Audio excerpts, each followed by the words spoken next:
Abran sus Biblias en la epístola de los Colosenses, capítulo 2.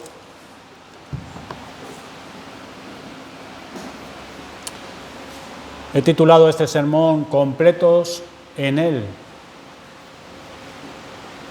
Capítulo 2, versículos 9 y 10.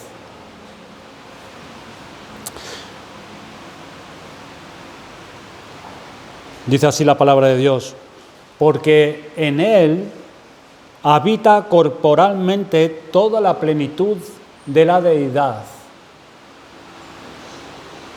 Y vosotros estáis completos en Él, que es la cabeza de todo principado y potestad.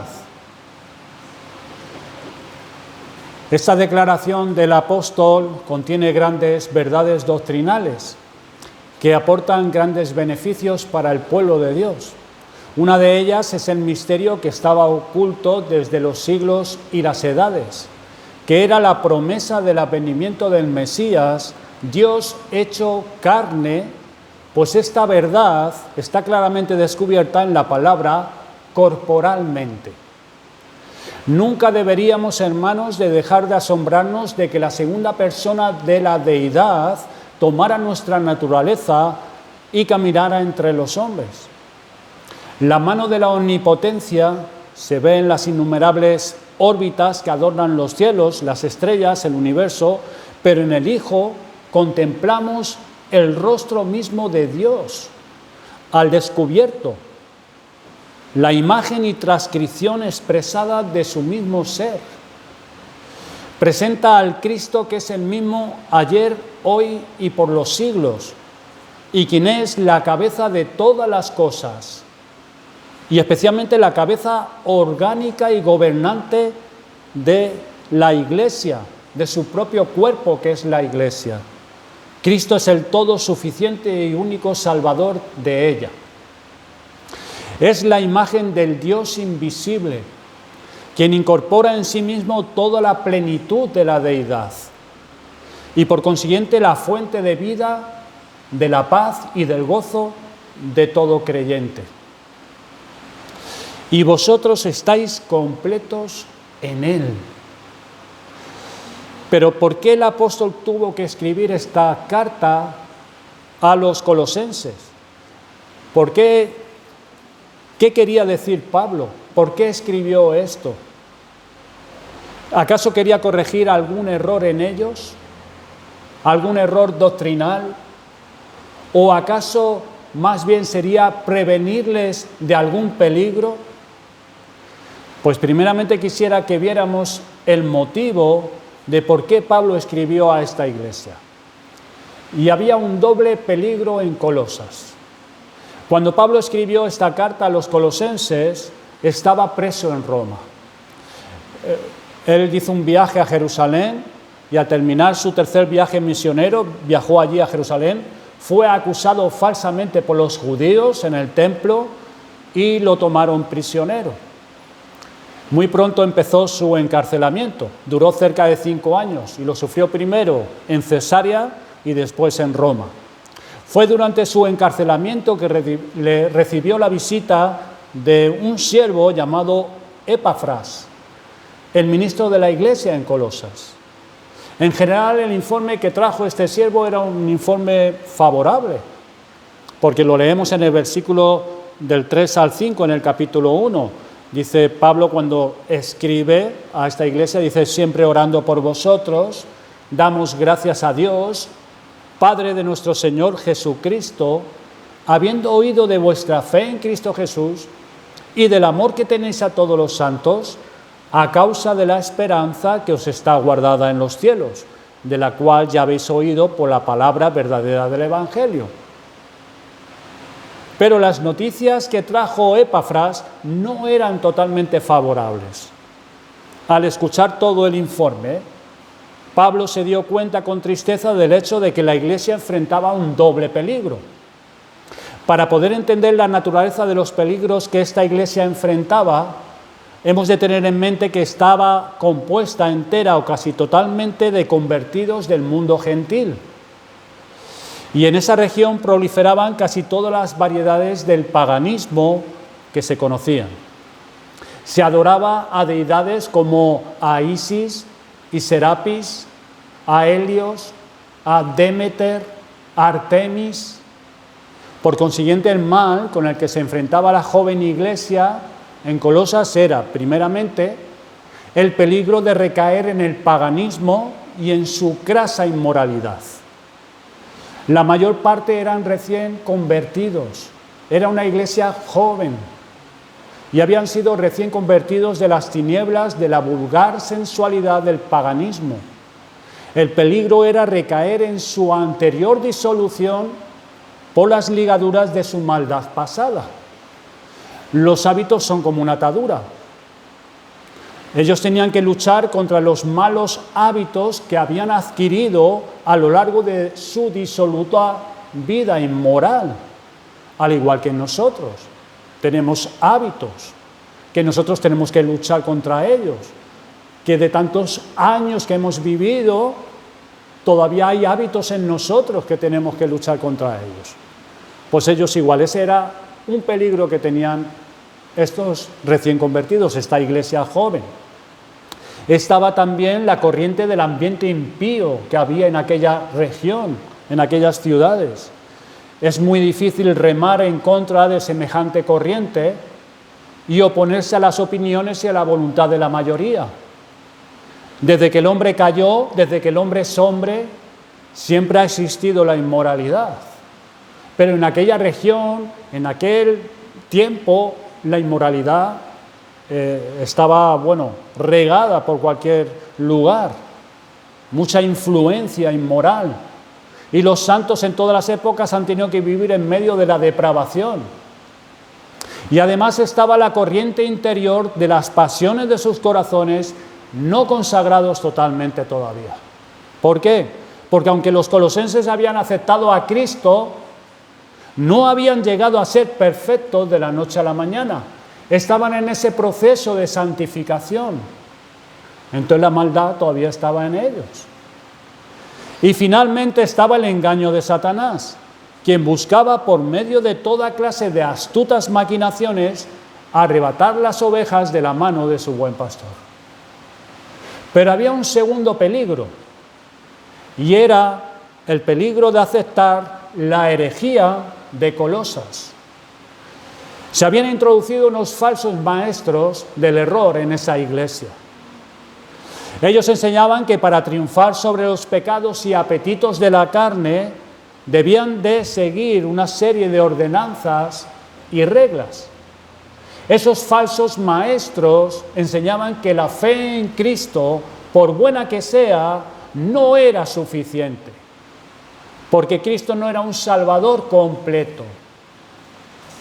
Estos usaban la palabra plenitud, una palabra muy usada en esa generación, como queriendo decir, Cristo no les dará la plenitud de conocimiento, de santidad, de gozo, de poder. Si siguen nuestras ordenanzas, decían, ustedes podrán vencer y llegar a esa plenitud de madurez, de felicidad y a la salvación última. Estos se jactaban acerca de visiones que decían haber tenido. Pretendían haber descubierto los secretos ocultos del conocimiento. Ponían el énfasis en la sabiduría, en los misterios, en las profundidades de un discernimiento místico. Y daban un significado ritual a la circuncisión y guardaban un ceremonialismo judío, guardando días y también viviendo un tipo de vida ascética, privándose de ciertos alimentos. Practicaban la adoración de los ángeles, desvirtuando la singularidad de Cristo como si Él fuese insuficiente para la completa salvación y necesitaba de los seres que Él creó para llevar a cabo lo que se propuso en la eternidad. Podríamos decir que la herejía que circulaba en Colosas por estos engañadores era un sincretismo, esto es, una extraña mezcla de elementos judíos y paganos, una mezcla. Ahora bien, a fin de combatir este doble peligro, Pablo escribió esta carta a los colosenses para que la iglesia no se apartara de la enseñanza pura del Evangelio, de la enseñanza pura de su fiel pastor. Ahora, Pablo está preso en Roma, en una cárcel. ¿Cómo va a hacer Pablo? Bueno, evidentemente va a escribir una carta, pero ¿cómo va a contrarrestar Pablo esas falsas enseñanzas, esas herejías? ¿Cómo lo va a conseguir? ¿Qué hará el apóstol Pablo? ¿Por dónde ir? ¿Cómo afrontar? Bueno, pues dirige la atención de ellos, de los hermanos, y los encamina al objeto de su fe. ¿A quién? A Cristo. A Cristo. Pero a Cristo el preeminente, el único y el todo suficiente Salvador. Y presenta la supremacía de Cristo en la creación y en la redención, pero primeramente en la creación. Vayamos al capítulo 1, versículo 15, y empieza así. Él es la imagen del Dios invisible, el primogénito de toda creación, porque en Él fueron creadas todas las cosas, las que hay en los cielos y las que hay en la tierra, visibles e invisibles, sean tronos, sean dominios, sean principados, sean potestades, todo fue creado por medio de Él y para Él. No le escribe Pablo una carta a esos falsos maestros: mire, dejen a mis ovejas, no le metan estas enseñanzas que ustedes están haciendo.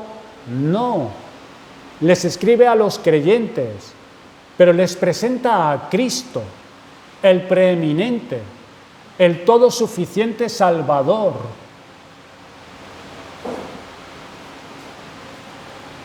Pablo, escribiendo acerca de un tema tan excelso y guiado por el Espíritu Santo, se expresa de esta manera tan solemne. Algunos piensan que era un himno antiguo que había y Pablo lo copió, pero tampoco hay evidencia de eso, porque Pablo escribió inspirado por el Espíritu Santo.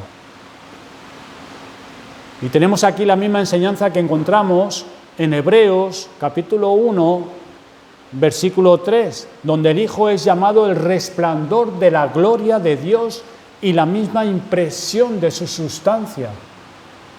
El Dios invisible se ha hecho visible en el Hijo, de tal forma que el hombre puede ver a aquel que es invisible a través de Cristo. Nadie ha visto jamás a Dios, solo el Verbo, el Logos. Jesucristo pues estaba cara a cara con Dios en la eternidad. El Dios unigénito, como nos dice el apóstol Juan en su Evangelio, que descansa en el seno del Padre, le ha dado a conocer. Jesucristo no es una mera criatura, les está diciendo Pablo a los creyentes, pero sabiendo que también habría falsos maestros que cuando esta carta se leería iban a estar allí. Y les dice, lo que le está diciendo Pablo es que Jesucristo no es una mera criatura. ¿Por qué? Porque esos falsos maestros era el principio del gnosticismo, que luego cogió mucha fuerza en el siglo III, siglo IV y siglo V. Y estos eran los primeros comienzos que también el apóstol Juan, vemos en sus epístolas, que tuvo que combatir estas herejías, porque siempre ha sido atacada la persona de Cristo. A lo largo de toda la iglesia, el diablo ha tenido hombres que han atacado la humanidad de Cristo y su deidad, pero sobre todo los gnósticos lo que atacaban era la humanidad de Cristo y su divinidad. Hoy en día se acepta que Cristo vino, pero se pone en duda la divinidad de Cristo. Pero antiguamente, sobre todo, atacaban la humanidad de Cristo. Decían que había sido un espíritu que había venido, pero que no había muerto literalmente, porque Cristo no tenía un cuerpo físico. Y esto es lo que están combatiendo. Esto es lo que enseñaban los falsos maestros. Jesucristo no es una mera criatura, sino que está en una clase aparte por sí mismo, elevado grandemente por sobre toda criatura. Él es el primogénito de toda la creación, escribe Pablo. ¿Qué significa esto de primogénito? La palabra primogénito aquí no significa que el Hijo también es una criatura, esto es, el primero en tiempo de una larga lista de criaturas. Como pudiéramos decir, Javi es el primogénito, porque es mayor que Rodrigo. Pero no está hablando, esta palabra no significa esto, el primero en una larga lista, sino aquel a quien le pertenece el derecho, la posición más elevada y la dignidad de primogénito en relación a toda criatura, a todo lo creado. Esta afirmación está en armonía con el versículo 16, el cual enfatiza la preeminencia de Cristo sobre toda criatura. Y dice así: porque en Él fueron creadas todas las cosas, las que hay en los cielos, las que hay en la tierra, visibles e invisibles, sean tronos, sean dominios, sean principados, sean potestades, todo fue creado por medio de Él y para Él. Todo fue creado en Él, en relación a Él. ¿Y qué significa esto? Que todo fue creado en Él, en relación a Él, por medio de Él y para Él. Que independientemente si todas estas cosas son materiales o espirituales, todas ellas fueron creadas con miras a Él o para Él, como la meta de la creación. Desde la célula más microscópica al sol más inmenso que exista en las miles de galaxias que Dios ha creado. Todas las criaturas, sin ninguna excepción, sea lo que fuere, fueron creadas para darle gloria a Cristo y solo a Él, no para el hombre. Nosotros podemos ver la creación y nos podemos asombrar y maravillar, pero es que la creación no fue hecha para nosotros, sino para Cristo, para la gloria de Cristo y servir para sus propósitos. Ya sean ángeles santos o ángeles caídos convertidos en demonios, ya sean reyes, ya sean gobernadores, ya sean emperadores.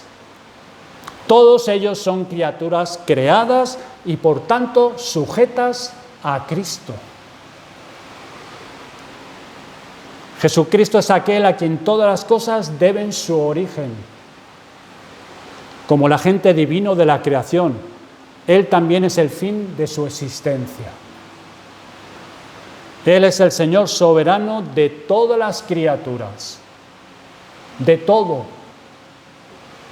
Pablo les está diciendo a los hermanos en Colosas, para refutar la mala enseñanza de esos falsos maestros y prevenirles del engaño, lo siguiente: amados hermanos de Colosas y la Odisea, los ángeles no tienen ningún poder en sí mismo aparte de Cristo. Hoy en día está muy de moda esto de la angelología. No creen en Cristo, pero sí en los ángeles. Bueno, pues Pablo les está diciendo esto: no tienen ningún poder en sí mismo aparte de Cristo. Lo único que pueden hacer es rendir servicio, y esto siempre en sujeción a Cristo y su poder. Nada pueden añadir a la plenitud y los recursos que los creyentes tienen en Cristo. Por otra parte, los ángeles malos no pueden separarlos del amor de Cristo. Por tanto, no hay ninguna razón justificada para confiar en ellos, buscar ayuda de ellos o adorar cualquier criatura, aunque sea un ángel. Lo que está enseñando Pablo es la supremacía de Cristo, la preeminencia de Cristo sobre todas las cosas, sobre todo lo creado. Cristo superior. Y en el versículo 17 leemos: y Él es antes de todas las cosas, y todas las cosas en Él subsisten. Fíjese cómo Pablo, Él es la imagen de Dios invisible, porque en Él fueron creadas, y Él es antes de todas las cosas, y en Él todas las cosas subsisten, y Él es la cabeza del cuerpo, que es la iglesia, y Él es Cristo. Y Él es antes de todas las cosas. Esto es, si todas las cosas han sido creadas con Él y con miras a Él, esto confirma que Él es anterior a todas las cosas creadas en el tiempo, la eternidad de Cristo. Jamás hubo un tiempo en que Él no existió. Él es el alfa y la omega, el primero y el último, el principio y el fin. Y además nos dice que todas las cosas continúan y se mantienen juntas porque Él las sostiene. Sostiene toda su creación. El mundo no es un caos, sino todo está armoniosamente organizado. Es un universo ordenado. Y aquello que lo mantiene organizado y ordenado no es el azar ni las leyes de la naturaleza. Es el Hijo de Dios quien tiene en sus poderosas manos las riendas del universo y no le permite ni por un momento que se le escape de sus puños, porque Él lo sostiene todo, toda su creación. Ahora el apóstol comienza a mostrar la preeminencia del Hijo, después de haberla mostrado la preeminencia del Hijo en la creación, ahora la preeminencia del Hijo en la esfera de la redención. Y dice así, y Él es, versículo 18, y Él es la cabeza del cuerpo que es la iglesia. Qué hermosa expresión, la cabeza. Cristo es la cabeza de la iglesia, es su iglesia, pues Él la compró a precio de su sangre, es suya, le pertenece a Él por derecho divino. En las epístolas que Pablo escribió antes de su primer encarcelamiento, enseñó acerca de la iglesia como cuerpo de Cristo. Su propósito en esas epístolas era mostrar que en el único cuerpo, pues solo hay uno, había muchos miembros. Esto es, que en ese organismo vivo que es la iglesia había muchas funciones y dones distribuidos entre los miembros y que cada creyente, esto es, cada miembro de ese cuerpo, debía usar esos dones para el beneficio no de sí mismo, sino del cuerpo entero. Sin embargo, aquí Pablo subraya, y así era necesario, la supremacía o preeminencia de Cristo como cabeza de la iglesia. Es el que da vida y crecimiento. Es el que dirige.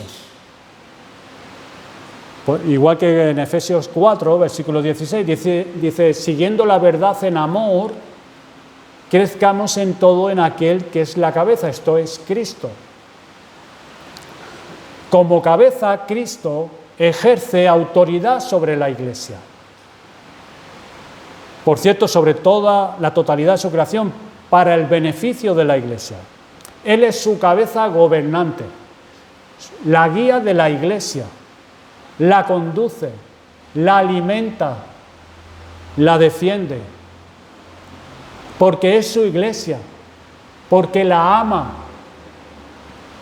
Por eso se entregó a sí mismo por ella, como dice el apóstol Pablo en Efesios 5, porque ama a su iglesia y como cabeza la guía, la cuida, la defiende, la alimenta. Más adelante leemos, Él es el principio, el primogénito de entre los muertos. Versículo 18, la segunda parte del versículo. Por medio de su resurrección, para ya nunca más morir, estableció el firme y eterno fundamento en el cual nos regocijamos todos los creyentes rociados con su sangre, que igual que Él resucitó, nosotros nos gozaremos de una resurrección física. Cristo es el precursor. Él tiene las llaves de la muerte y del Hades. Por eso dice, Él es el principio, el primogénito de entre los muertos. Él fue el precursor. Él murió y resucitó para no morir más. Tiene absoluta autoridad sobre la vida y la muerte, para que en todas estas cosas Él tenga la preeminencia. La última parte del versículo 18. Entre todas y sobre todas las criaturas. Siempre la preeminencia de Cristo, la supremacía de Cristo. El lugar elevado que tiene Cristo sobre todo, sobre todas las cosas y sobre todas sus criaturas. Cristo es superior a toda su creación. Ocupa la posición más elevada. ¿Por qué? Versículo 19. Porque le agradó al Padre que así fuese. Por cuanto agradó al Padre que en Él habitase toda plenitud. Porque le agradó al Padre.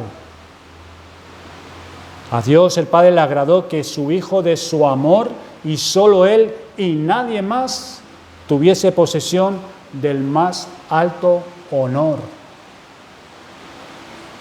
Dios el Padre le plació, le deleitó que en Cristo morara toda plenitud y fuese una fuente de bendiciones. Como dice el apóstol Juan, porque de su plenitud tomamos todos, y gracia sobre gracia. Dice que por Moisés vino la ley, pero la gracia y la verdad vinieron por medio de Jesucristo. En Cristo están escondidos todos los tesoros de la sabiduría y de la ciencia, no como estos falsos maestros que buscaban en conocimientos extraños y profundos y en visiones. En Cristo están todos los tesoros del conocimiento de la sabiduría. Colosenses capítulo 2, versículo 3. Ahora bien, hermanos, tanto en Colosenses capítulo 2, versículo 9, y aquí en el capítulo 1, versículo 19 y 20, se menciona la plenitud que mora en Cristo, pero con fines prácticos. Versículo 20. Y por medio de Él, reconciliar consigo todas las cosas, así las que están en la tierra como las que están en los cielos, haciendo la paz mediante la sangre de su cruz. No solo fueron creadas las cosas por medio de Él, sino que también todas las cosas, dice, han sido reconciliadas. Esto no significa que en algún día en el futuro todas las criaturas se someterán gozosamente al gobierno de Dios en Cristo. Esta interpretación universalista es contraria a las Escrituras. Esto no va a ser así. El verdadero significado de Colosenses 1:20 es este. El pecado ha destruido la armonía que había entre la criatura y Dios, también la que había entre una criatura y otra. Sin embargo, por la sangre de su cruz, en principio, el pecado ha sido vencido. Las demandas de la ley han sido satisfechas y su maldición ha sido sufrida. ¿Por quién? ¿Por quién ha sido sufrida? Por la sangre de su cruz, por Cristo. Por Cristo. Por consiguiente, la armonía ha sido restaurada. Ha sido reconciliadas. Por medio de Cristo y su cruz, el universo es devuelto o restaurado a su adecuada relación con Dios, en el sentido de que Cristo fue exaltado a la diestra del Padre como recompensa a su obediencia. Desde esa posición de autoridad y poder que Cristo ahora tiene a la diestra del Padre, gobierna todo el universo para el provecho de su iglesia y la gloria de Dios. Por eso ha sido restaurado todo, las cosas, las que están arriba y las que están abajo en la tierra. Y habiendo dicho esto, llegamos al tercer punto y último cabezado. Cristo es el manantial, la fuente de toda plenitud del creyente.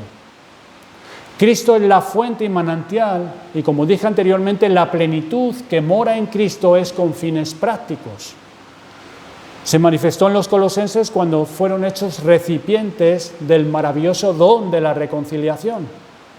Pablo les está recordando el gran cambio que ha ocurrido en sus vidas. Versículos 21 y 22. Dice: y a vosotros también que erais en otro tiempo extraños y enemigos en vuestra mente, haciendo malas obras, ahora os ha reconciliado en su cuerpo de carne por medio de la muerte, para presentaros santos y sin mancha irreprensibles delante de Él. Nosotros, al igual que los colosenses, éramos extraños, estábamos separados de Cristo, muy lejos por nuestra condición, porque somos gentiles, éramos gentiles, estábamos separados, éramos extraños al pacto de la promesa, teniendo el entendimiento entenebrecido.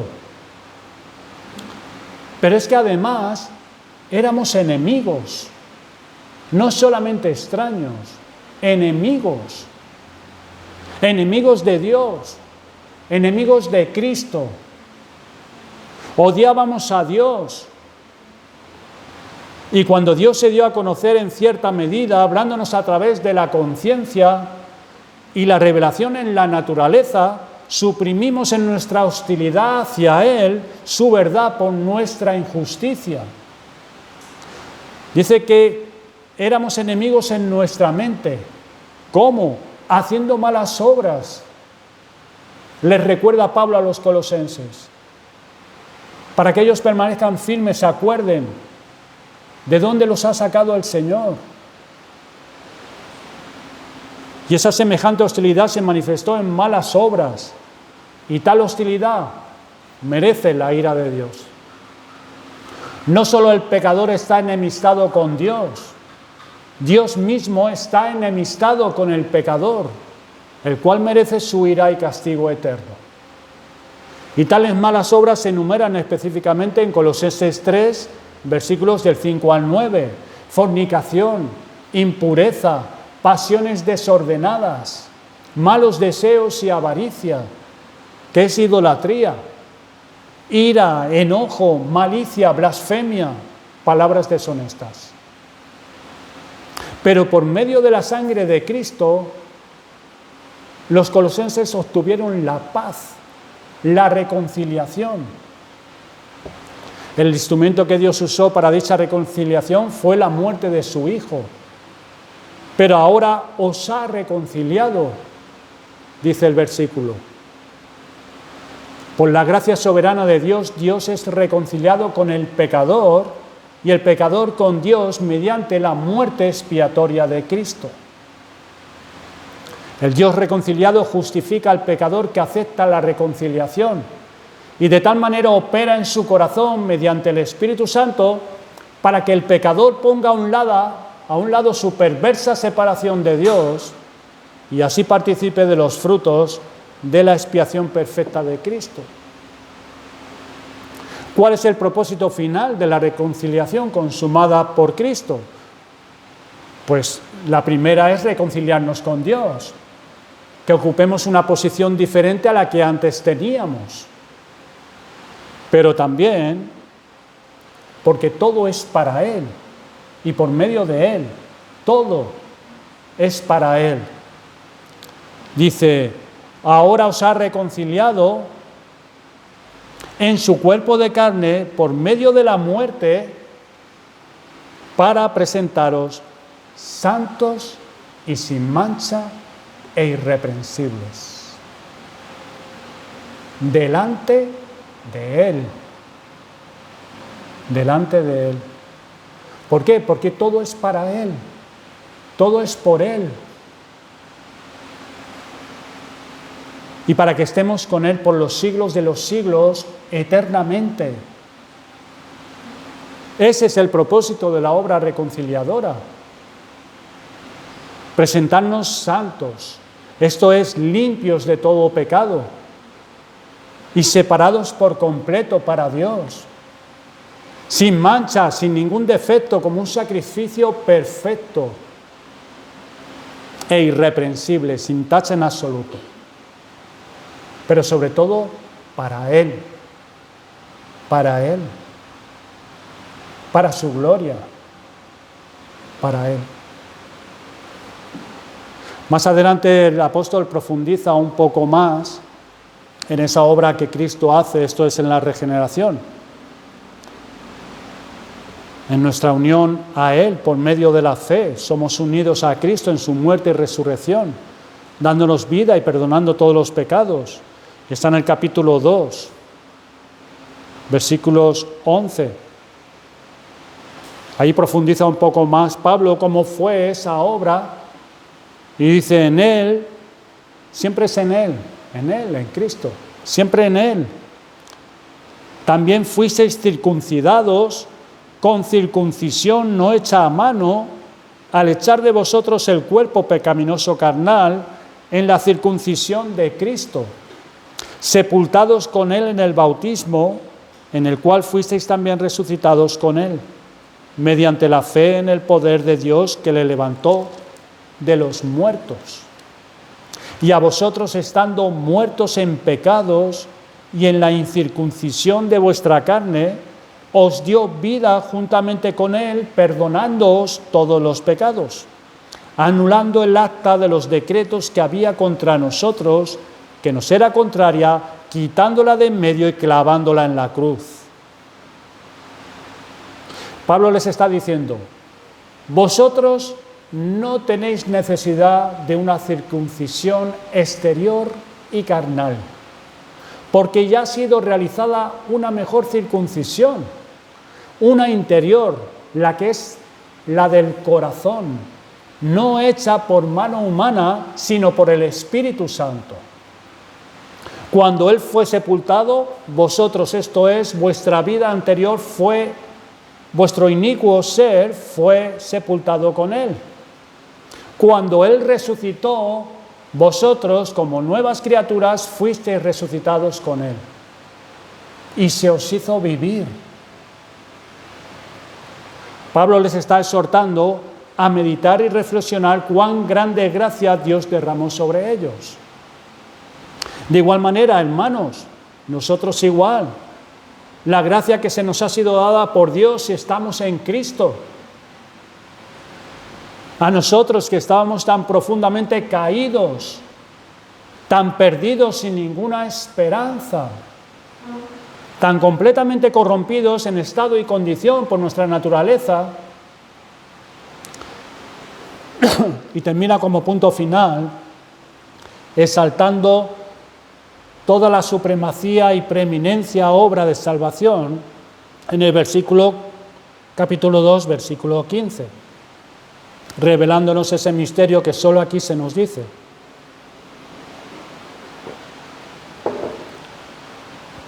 Dice: y despojando a los principados y a las potestades, los exhibió públicamente, triunfando sobre ellos en la cruz. En la antigüedad, los emperadores y generales que vencían a sus enemigos en las guerras traían a su reino a los reyes derrotados y entraban en su capital en un gran desfile, exhibiendo al rey derrotado en cadenas por toda la ciudad. Asimismo, nuestro Señor y Salvador Jesucristo, como el todo suficiente y eficaz Salvador, exhibió públicamente a todos sus enemigos, venciéndolos, triunfando sobre ellos en la cruz o por medio de la cruz. Pero aquellos maestros y todos aquellos que los seguían creían que Cristo era insuficiente. Menospreciaban la enseñanza y la obra de Cristo. Por eso buscaban un conocimiento más profundo y se apoyaban en sus propias obras. seguían en sus pecados, pues no creían en Cristo. No habían sido regenerados. No estaba fundada su fe y su fundamento en Cristo y en su obra. Hoy muchos dicen creer en Cristo. ¿Pero en qué Cristo creen? ¿En qué Cristo creen? En uno que los libre del infierno y que les bendiga materialmente. Y puedan seguir viviendo sus vidas a su manera, sin tener que rendir cuentas a Cristo. Lo quieren como Salvador y como aquel que les supla para sus necesidades, pero no quieren a Cristo como Señor. Pero ese no es el Evangelio de Cristo. Ese Cristo que esas personas creen es un Cristo falso, un Cristo que no salva. Es un Cristo hecho a medida para ellos. Pero ese no es el Evangelio glorioso de Jesucristo. Muchos quieren vivir de las bendiciones de Cristo, pero sin estar verdaderamente en Cristo. En vez de entrar por la puerta angosta de la fe y del arrepentimiento, saltan por el muro y se cuelan dentro. Confían quizás no en un ángel como hacían estos falsos maestros y sus seguidores, pero sí en algo que han sentido, en alguna experiencia, o en algunas cosas que están haciendo, o en algunas cosas que han dejado de hacer, y piensan que eso es la vida cristiana. Pero eso no es la vida cristiana. La vida cristiana es estar unido a Cristo y recibir de Él la vida que Cristo da.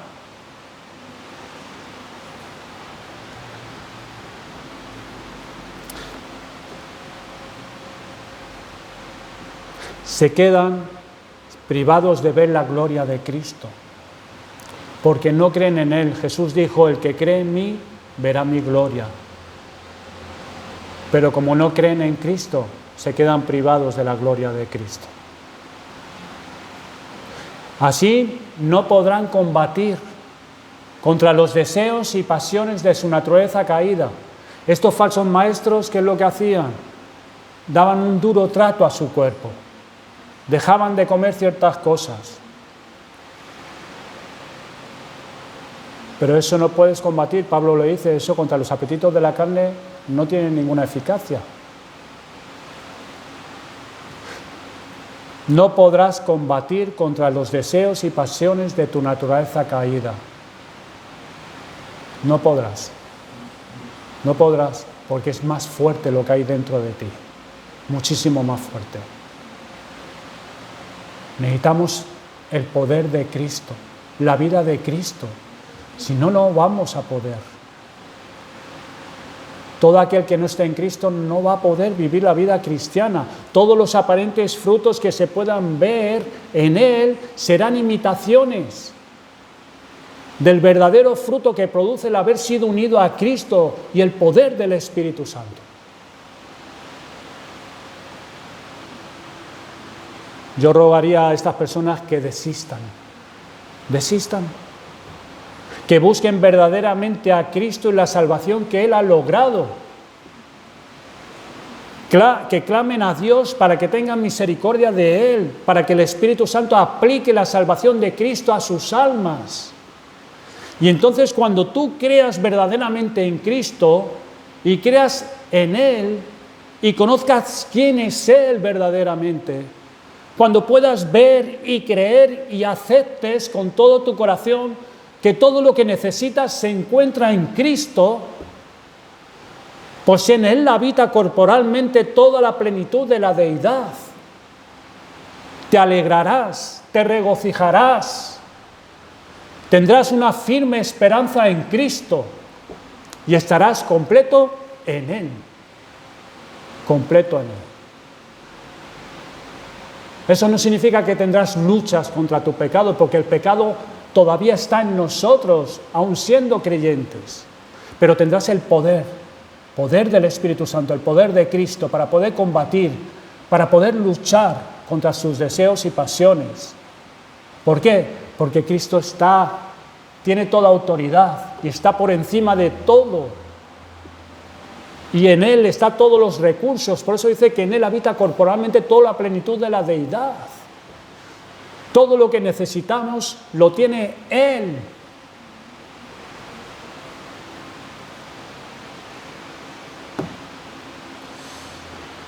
Hermanos, he estado hablando creo 45 minutos y no sé si he podido decir algo de Cristo. Siento que, no sé, que no he logrado estampar la imagen de Cristo en ustedes, porque Él es tan grande que yo no sé explicarlo. Lo único que puedo decirle los versículos que hay aquí y desarrollarlo un poco. Pero Él es mucho más de lo que yo he podido decir aquí, aunque me tirara horas hablando. ¿De qué hemos estado hablando, hermanos, en esta mañana y amigos? De Cristo el preeminente, el único y todo suficiente Salvador.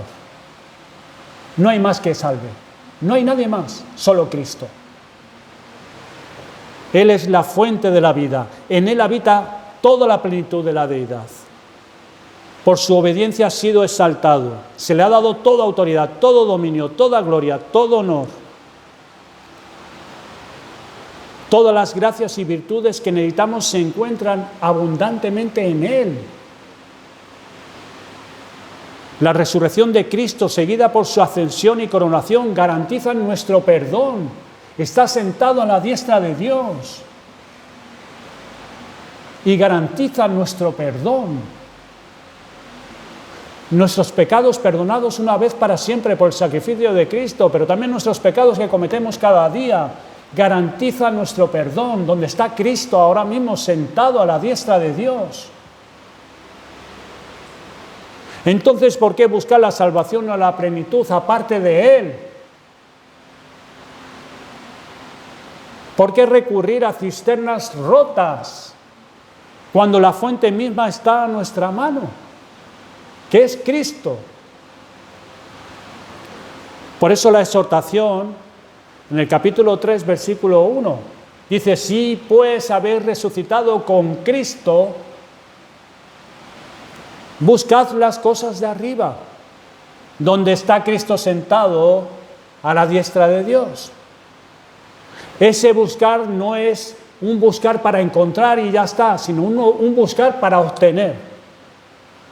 No es para encontrar, sino para obtener de Él. El que está sentado a la diestra de Dios es Cristo, el mismo que gobierna y sustenta todo este vasto universo, con todo su poder. ¿No podrá Él responder nuestras oraciones? ¿No podrá Él suplir para nuestras necesidades? ¿Que tendremos que apoyarnos en nuestro brazo de carne o en el hombre? Si Él tiene todo el poder. ¿Y cuáles son esas cosas que están arriba donde está Cristo sentado? ¿A qué cosas se refiere? Pues las cosas que son de arriba son las gracias y virtudes que se hallan plenamente en Cristo y que son derramadas sobre aquellos que humildemente lo piden y diligentemente lo buscan. Por eso dice: buscad. Buscad. La vida cristiana, o cuando el pecador está buscando la salvación, no es yo me quedo aquí así, bueno, que el Señor ya me salvará. No, clama, Señor. Busca la salvación de Dios. Porque tus días están contados y solamente los sabe Él. Y un día vas a morir y te vas a presentar delante de Él. ¿Y qué quieres ser? De aquellos que dicen: Señor, Señor, yo estaba en la iglesia sentado en la banca, yo hice esto, yo era buena gente, tampoco era tan pecador como otros. Las palabras son terribles que pronuncia ahí Cristo.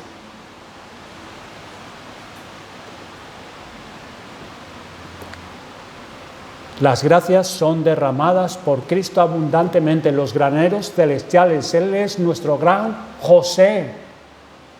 El trigo se acabó en Egipto, algún día se tuvo que acabar.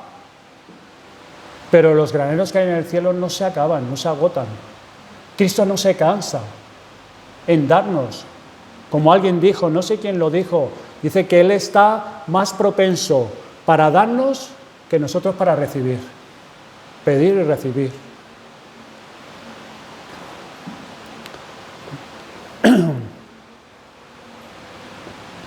Dice, vestíos pues como escogidos de Dios, santos y amados. En el versículo 12 del capítulo 3, vestíos pues como escogidos de Dios, santos y amados. Esto es, si ustedes son lo que dicen ser, busquen y vístanse. Busquen estas cosas. Y vístanse. ¿Cuáles son esas virtudes? Ya estamos acabando. Pues las enumeradas en el versículo 12 al 14.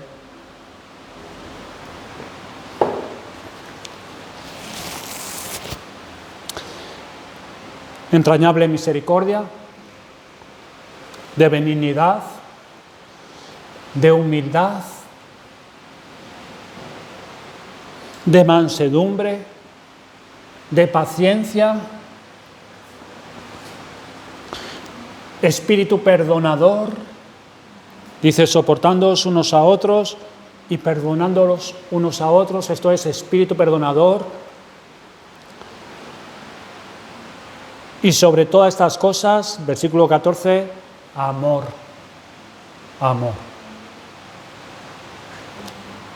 Esas cosas no están en nosotros. Las tenemos que buscar. ¿Por qué? Porque eres un orgulloso, porque yo soy un orgulloso, porque soy un impaciente.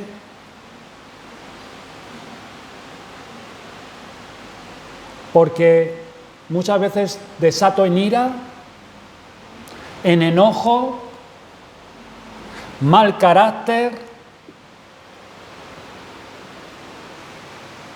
porque en mí hay malicia en muchas ocasiones, maldad.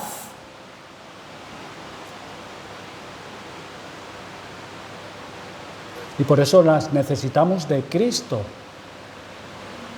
que Él nos las dé. Y Él está sentado a la diestra de Dios.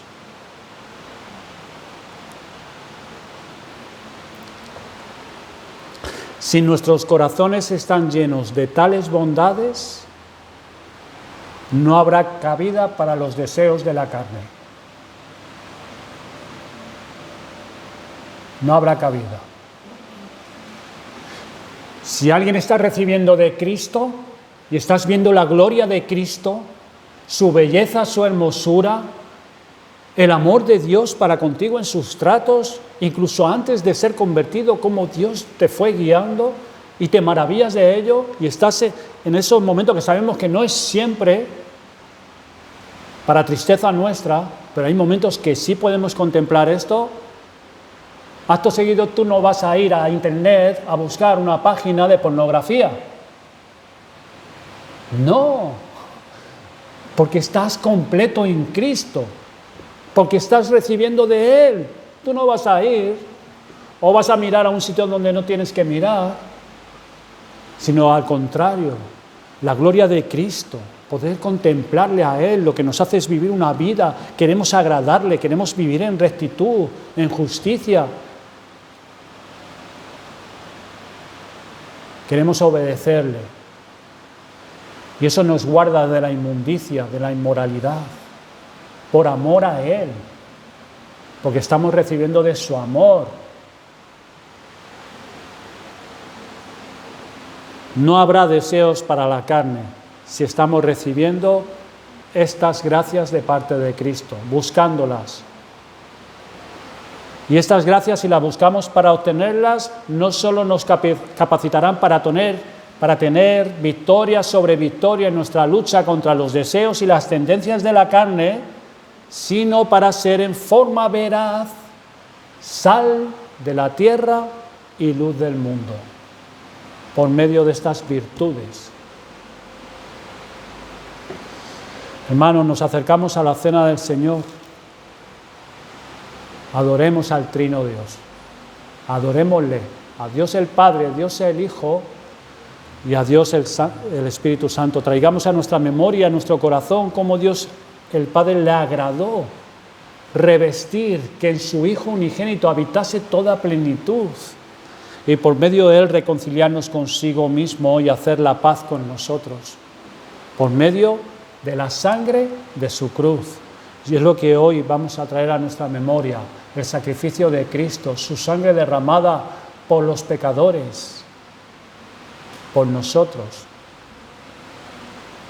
y el regreso de Cristo, y donde está Cristo ahora mismo sentado, para nuestro bien, para gloria suya. Llegará un día que eso será realidad, para presentarnos santos y sin mancha e irreprensibles, si hemos resucitado con Cristo. Eso se hará realidad. Vamos a orar.